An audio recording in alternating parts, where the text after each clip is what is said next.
How to send crypto from crypto.com.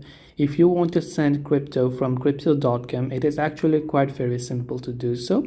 All you have to do is launch the crypto.com app on your mobile phone or wherever else you're using. Then you can simply go to the crypto wallet option from there, or you can go to this pay option right here.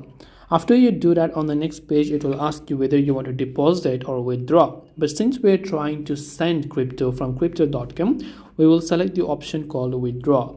Once we select withdraw, we have many options. One is if you want to send a crypto to any of the other crypto.com user, so you can select that and enter the address and send it to them. Or if it is on exchange, you can go ahead and then send on exchange as well. And you can also send to an external wallet like Binance, Coinbase, or other crypto applications, but you simply need to make sure to have the addresses correctly placed. And this way you will be able to send crypto on crypto.com. I hope that this video helped you. If you have got any further questions, feel free to leave them down below. Thank you for watching till the very end, and see you in the next video.